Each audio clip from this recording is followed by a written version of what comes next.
నువ్వు కన్న కలలే నిజమవుతాయి చూడు, అందుకే ఉన్నాడు ఈ నాన్నే తోడు.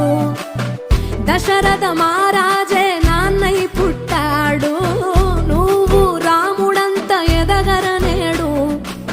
చరితలు ఎన్నడు చూడని మమతల గూడే వీధిరో, సంపద అంటే ఏదో కాదురో, ఇంతకు మించి అది